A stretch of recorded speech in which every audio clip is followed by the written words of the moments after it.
Emma had always believed in love. She grew up watching romantic movies, reading novels where love triumphed against all odds. When she met Daniel, she thought she had found her own fairy tale. He was kind, loyal, and adored her with a sincerity that made her feel cherished. They married young, full of hopes and dreams, convinced that their love could withstand anything. For years, their marriage was strong. They built a home together, shared their passions, and traveled to places they had once only dreamed of. They had long nights talking about their future, whispering promises under the covers. Every morning, Daniel would kiss Emma on the forehead before heading to work, a simple gesture that made her feel secure. But as time passed, life's monotony set in. Daniel became more engrossed in his work, often coming home late, exhausted. The deep conversations that once colored their evenings faded into short exchanges about bills and household chores.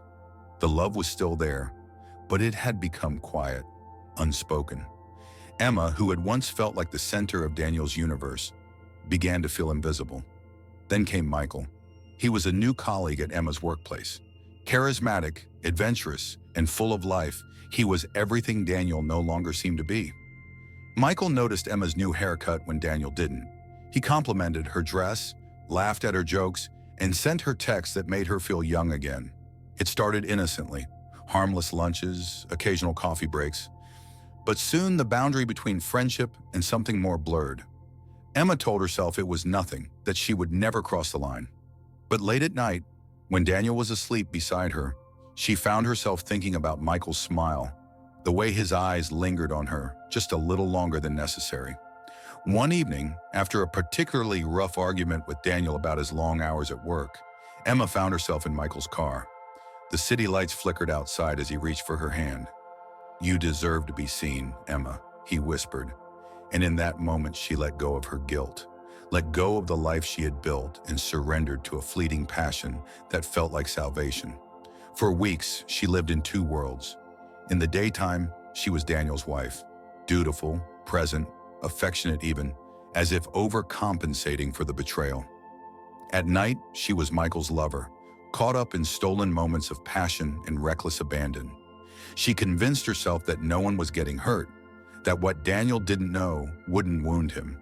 She felt exhilarated and terrified at the same time, the weight of her choices pressing down on her every moment she was alone.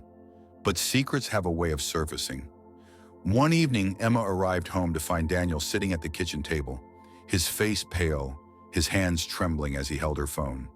A single message from Michael, too intimate, too revealing, was all it took. The look in Daniel's eyes was worse than anger. It was heartbreak, raw and unbearable. He didn't yell. He didn't demand explanations. He simply stood up, walked past her, and left. For the first time, Emma felt the weight of her choices crash down on her. The thrill of secrecy evaporated, leaving behind only the bitter taste of regret. She tried calling Daniel, but he didn't answer. She texted him, but the messages remained unread. She spent the night in an empty house, staring at their wedding photos, realizing too late what she had destroyed. The bed felt too big, the silence too loud. Days passed, then weeks. Daniel moved out, leaving behind only his silence. Emma ended things with Michael almost immediately, realizing that what she felt for him was nothing compared to what she had lost. She begged Daniel for a chance to explain, to make things right, but he wouldn't see her. The pain in his absence was far worse than the loneliness she had once feared. She visited places they had once shared, parks, cafes, even the bookstore where they first met, hoping to feel close to him again. But all she felt was emptiness. Months later, she learned that Daniel had filed for divorce.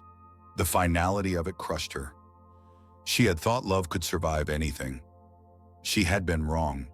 The papers lay on the kitchen table, stark and cold, the ink of his signature like a dagger to her heart. Years later, Emma still woke up some nights reaching for a man who no longer shared her bed.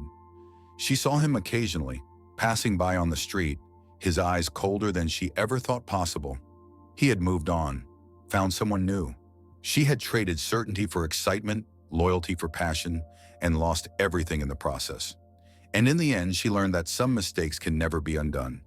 No matter how many nights she spent regretting, no matter how many apologies she whispered into the darkness, the past could not be rewritten. She would always be the woman who had lost the best thing she ever had, and that knowledge would haunt her for the rest of her life.